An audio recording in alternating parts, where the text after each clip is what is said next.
Good morning. It is 9:54 a.m. on Sunday, October 20th, 2019. I'm Christiana Ellis, and I just got up. This is 5 more minutes. It is Sunday, so that means I am continuing my rewatch of Cowboy Bebop with Session 6, Sympathy for the Devil. If you join me just for these rewatches, or if you're watching at a later period in time, you might wonder, what's all this about? Well, it's a campaign of Dungeons and Dragons that I'm going to be running to benefit charity on November 2nd and 3rd. I'm going to be running 24 hours of Dungeons and Dragons over 2 days. One campaign over that whole 24-hour period. We're going to be running the Acquisitions Incorporated Adventure Orrery of the Wanderer. And if you go to that link, you can find out all about it, and maybe you can even chip in to support a good cause. It all benefits children's hospitals. So, with that covered, let's talk about Sympathy for the Devil. I had a bit of a revelation watching this episode because I have certainly in many of the shows that I've done these rewatches for before, Ghost in the Shell, Melancholy of Haruhi Suzumiya, even, Avatar, The Last Airbender, like any, Gravity Falls, like all of these shows, we talk about when you have these serialized storytelling, what tends to happen is that you have episodes that further a sort of main overarching plot, and then you have episodes that are really just standalone. And sometimes those standalone episodes feel like they can be entertaining, but they still feel like filler, like they're really just designed to pace out the main story, and that you're usually excited to kind of get back to the main story. And I think that that's been my experience with most of those shows that I talked about, where I'm most excited by the main story. And so, although I can certainly enjoy all of those standalone episodes, usually my favorite ones are the main story episodes. But I was realizing in watching this episode of this show that it's really almost the opposite. What I love about Cowboy Bebop is spending time with the crew and watching them just travel around interacting with all of the other weird folks in this universe. And frankly, I am a lot less interested in the so-called main story. And I talked about that a little bit last time, like Spike's whole backstory, his history with Vicious, who is this blonde woman, right? And, we get even just a tiny hint of that in this episode where we see Spike having some sort of a dreamlike flashback to getting some sort of a weird surgery, perhaps a cybernetic eye being implanted. And it's nice and sort of spooky and evocative and interesting in that regard, although off the top of my head, I honestly don't remember if that even ever comes up again. That he has some cybernetic element or anything. Like, he's obviously a badass fighter. We wouldn't necessarily be surprised to learn that it's not just natural talent, that there's more going on. But it doesn't matter, really. Because I don't think it ever becomes relevant in any way. Maybe I'm misremembering some of the details. But it's also just true that, I don't dislike any part of this show, really. But I just was sort of interested to realize in this rewatch that I kind of like the standalone episodes more than the so-called main plot episodes. And so we'll see if that feeling continues as we progress through the series. But to be sure, this episode resonated, I think, even more with me this time than in past viewings. I don't know, just something about this kid just read as extremely creepy to me in this particular viewing. So let's talk about what happens. So we have Spike doing this little, having this little memory or dream or whatever flashback while he's sitting in some sort of a nightclub and watching. We hear first that someone is playing a harmonica in the blues style extremely well.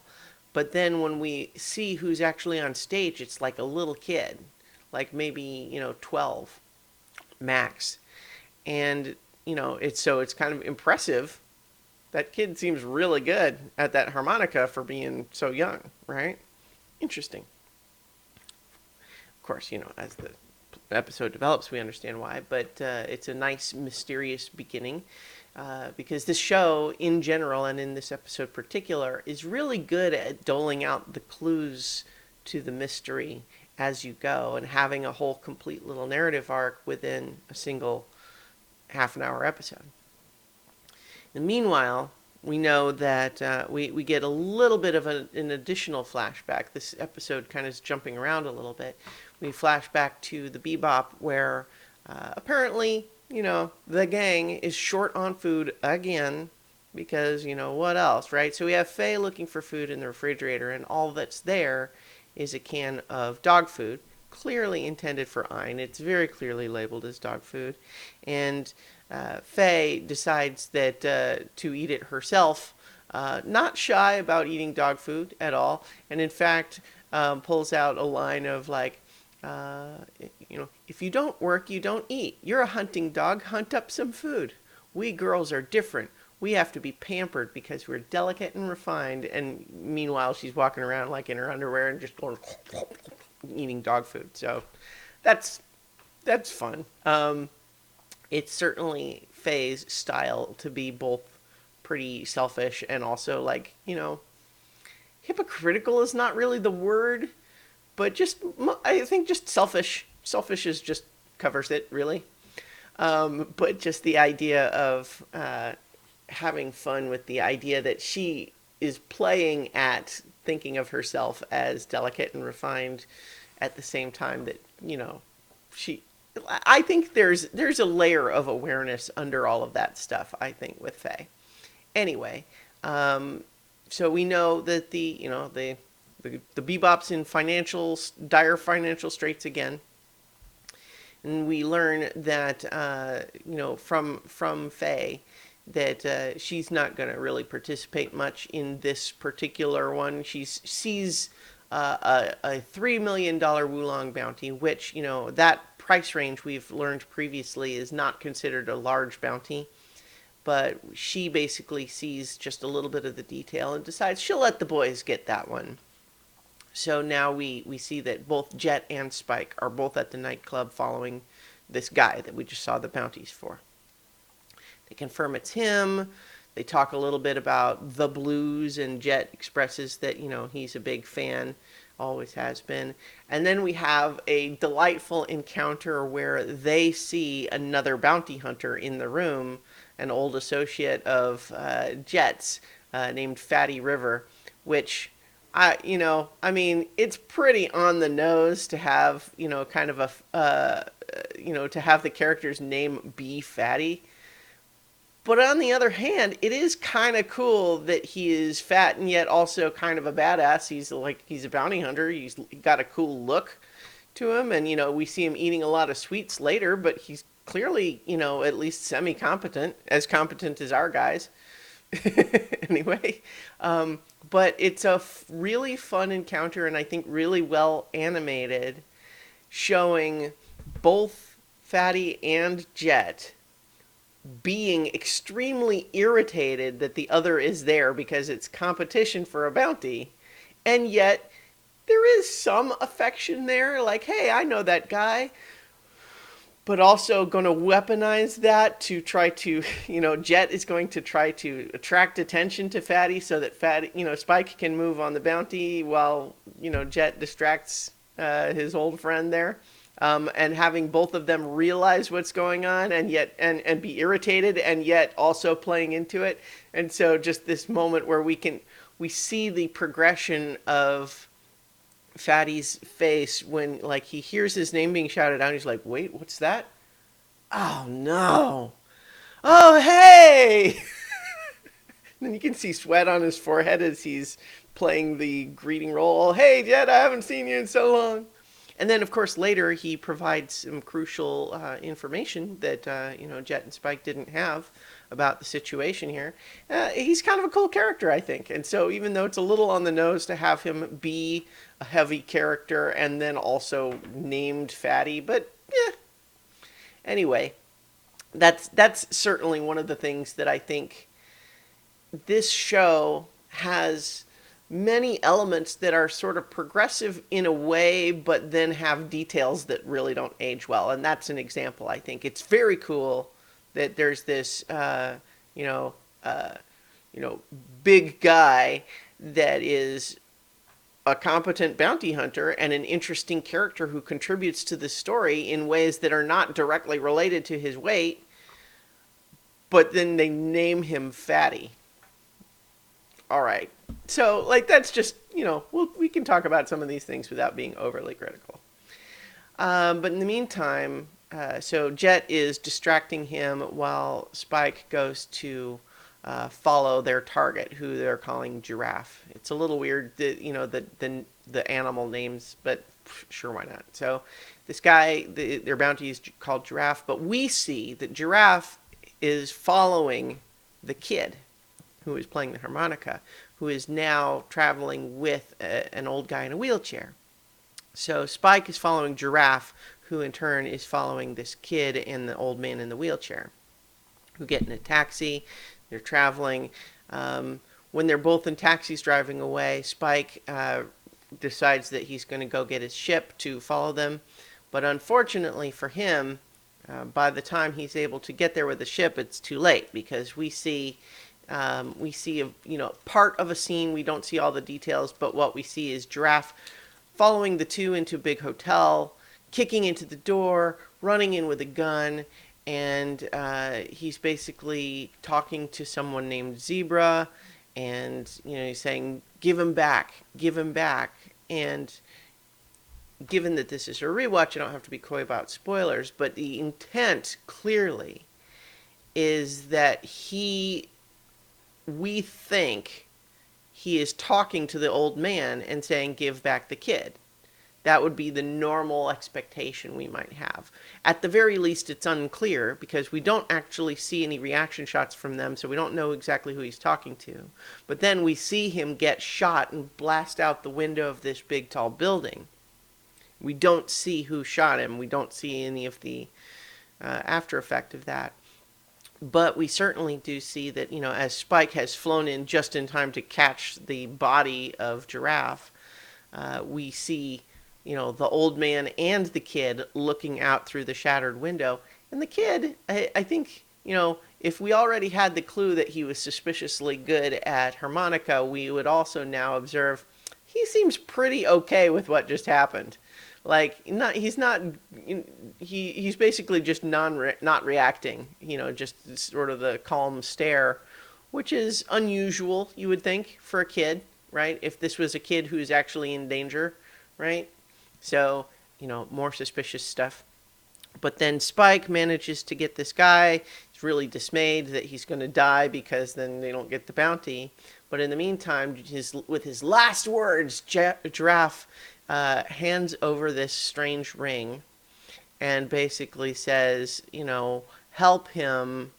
You need to help him, doesn't say who, and then says, don't be fooled by the way he looks. And of course, this is, again, we might be expected to assume that we're talking about helping the kid, and don't be fooled about the way he looks, meaning like maybe the old guy in the wheelchair, and like the idea is, oh, well, he is actually much more dangerous than you would think. He's maybe not as disabled as you would expect, or something like that. But of course, what we know, having watched the whole episode, is that instead he is saying, help his friend Zebra, who is the old man in the wheelchair, who is actually being held prisoner by the kid, and he's saying, don't be fooled by the fact that he looks like a kid. Right? That's cool. It's a neat reversal. And I think that it's dealing out these clues in an interesting way. So we're left in classic hard-boiled detective fiction style with, a dead end in the lead you were following, but now mysteries abound. We got this ring. What's the deal with this ring? What's going on? And so, in the meantime, let's see. But at this point, uh, the police have shown up, and so, um, Spike basically can't really pursue anything there. But he manages to hang on to the ring. And back on the Bebop, there's some general discussion. Are they going to sell the ring? It could be pretty valuable. And then, when Faye tries to insert herself in the conversation, Jet provides her with a bill for her room and lodging.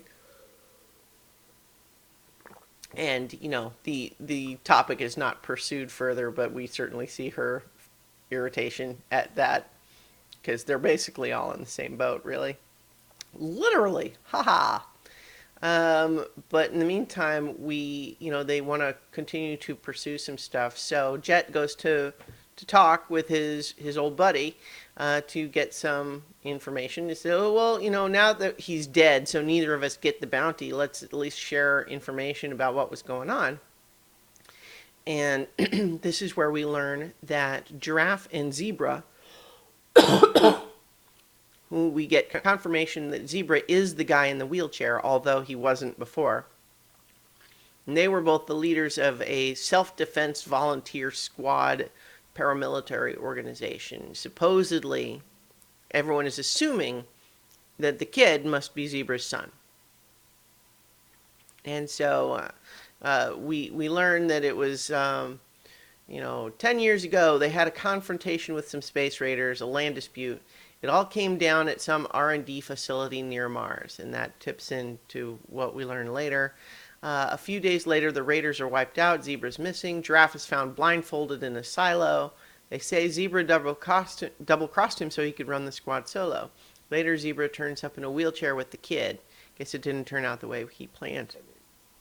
And so, and again, we're presented with one option of what happened.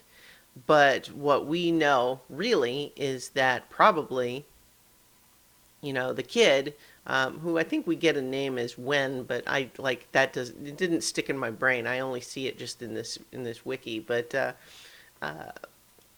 Wen was probably being held at that facility.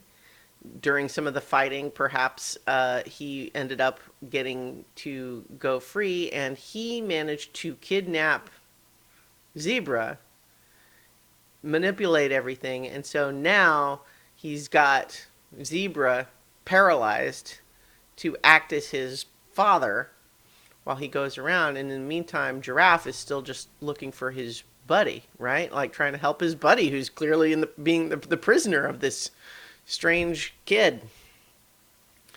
And so we have Jet and Faye also back on the Bebop find an old newspaper article.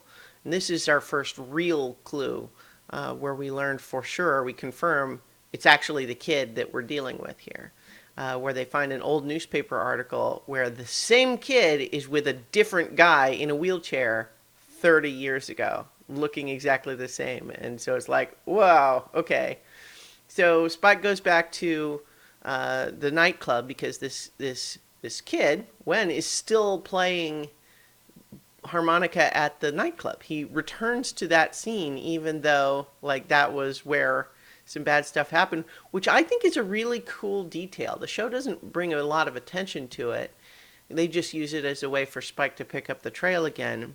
But I like thinking about the detail of clearly he's skilled at the harmonica, and we certainly talk about it's the blues and everything, and there's an artistic element to it. And so the idea that this artistic expression of playing the harmonica is something that Wen probably actually does really care about, because he's willing to take some risks in order to continue to do it. I think that was really interesting.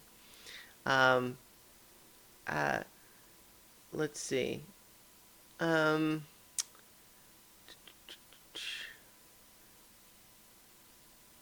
I think I was just glancing at some of the trivia there, which we'll go to at the end. But so certainly when Spike follows him, uh, confronts him, and this is where we finally get from the kid's mouth himself that he's not really a kid. He's very skilled with a gun, and finds that Spike is skilled enough that the kid has to dump Zebra down the stairs and flee. And even still, so Spike manages to get shot in the shoulder, but he manages to peg the kid right in the forehead. We see him take the hit and go down, but then when Spike follows him up there, he's gone. And so that's where it's this, that plus the initial speech. I think it's very cool in terms of how kind of alien this kid reads. I think the performance and the animation of it, it's subtle, but especially in this viewing of it, I just felt like they really handled extremely well how different this kid feels, for all sorts of reasons, right? The fact that he is, ageless, stuck in a kid's body is not something that's never been done before. The bitterness of someone who's been a perpetual test subject, and he certainly feels sort of evil, but this is where we play into the title, right? Sympathy for the devil. This kid is clearly bad, and yet is he bad because of all the things that happened to him? Is that incidental?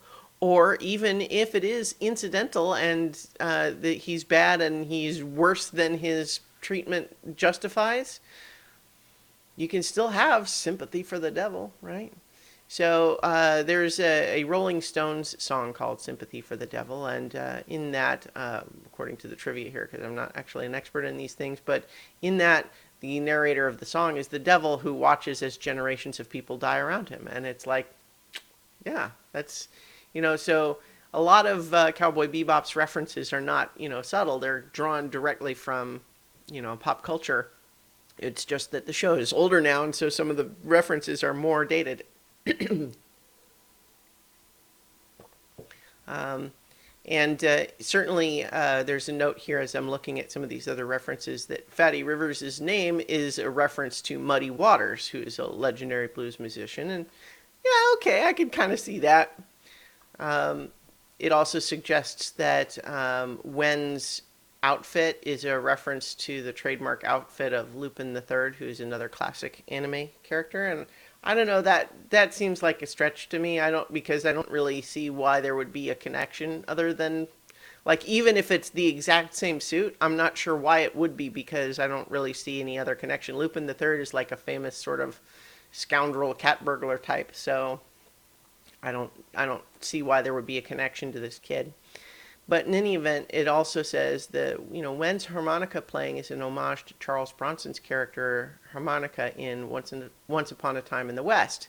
Spike trying and failing to play it at the end of the episode may be an intentional reference to Cheyenne's sarcastic comment to one of the trigger-happy bystanders in a Trading Post bar scene early in the movie, right after he's first met harmonica. You can't play.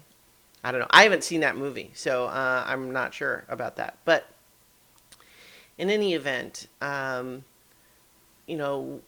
now that we're at the midpoint of the episode, we certainly are directly aware now of this kid's nature, but he's escaped, and now instead the clues are that they've also got Zebra, but he seems like he is, if not dead, then dying, and they're not sure what to do with him. And I like, again, the subtle detail that it's Ein, who is smarter than your average dog, is the one that it brings to their attention that he does seem to be aware inside his paralysis. He can't move, but he is reacting to things. Just even with tears coming down his eyes and just very subtle facial expressions. I think it is very cool that Ein's the one that noticed that, even though, they don't really give Ein credit for it, because, of course, within the context of the show, I think it's probably only Ed that ever realizes that Ein is smarter than your average dog. And even Ed, of course, is, so unusual, that they don't, what they think about things is hard to tell sometimes. I can't wait till we get Ed. I think soon, just because I like Ed's character. But so by hooking Zebra up to some sort of a machine, they can record some of his memories as video images, which, is another example in this show of technology that exists to serve one plot point in one episode, and they don't really explore the larger ramifications of it, and that's fine. But what they get to see is a bit more about the event where Giraffe was shot at the hotel room. And in what we learn is that the ring, the purpose of the ring is that supposedly it's the thing that could break the immortality that Wen has. Oh, I kind of just skipped over the fact that we got the world building stuff when we learn, when is explaining his story. This is where we learn that part of the reason that the Earth is very depopulated and kind of a dumpy place to live now is because there was a hyperspace gate explosion on the moon that devastated large swaths of the Earth, and apparently also bathed Wen in an energy storm that made him immortal.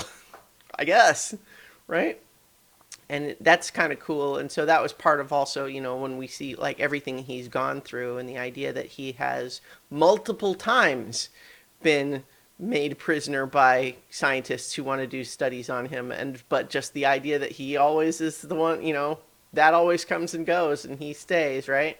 And that's all still very cool. But it's clear that the show is not interested in nailing down specific dates and times. But if you do actually work it out, it works out that Wen himself would only be about 62 years old. Because you can find in other places the timeline of how long ago was it that this event happened. And presumably he was, a normally aging kid before that. And so that means that Wen is really only about 62 and not like hundreds of years old or anything like that. Which, I don't know, I kind of felt like he played as like even older. Like he could well have been hundreds of years old. But it doesn't really matter ultimately. But in the meantime, now we have a plan, right? We learn that the ring is the thing that can maybe kill him. So they have to, track him down. They make a bullet out of the gem. And they're hoping that, they can...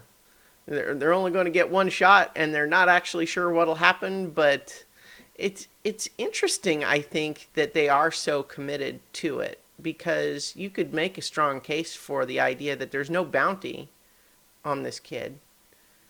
So they could just let him go, really, right? I mean, what is the actual thing that drives them other than just the fact that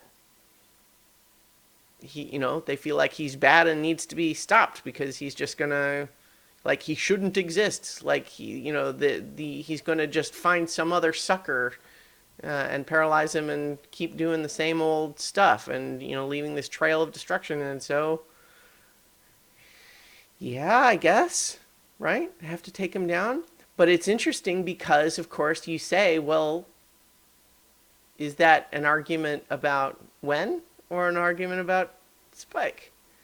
Because as we see towards the end, there's a nice action sequence where they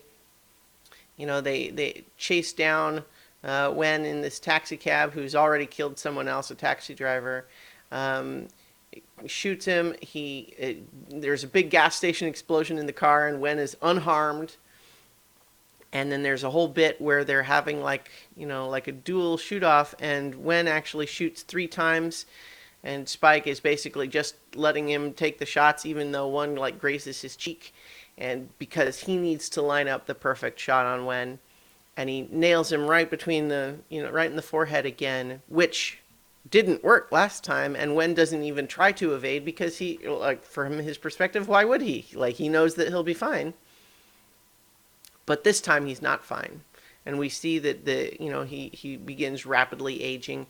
And I don't know, I honestly thought some of the animation of that was a little bit distracting. Like, it's kind of horrific, but just like there's a few bits like it's not clear why he only has 3 teeth by the end. Like, we don't see them fall out or anything, so it's like they just sort of made him look like an old man at the end, and then just morphed from the one to the other without really thinking about the actual progression. Like, it looks okay, but I was kind of distracted by the sequence of it. It's fine.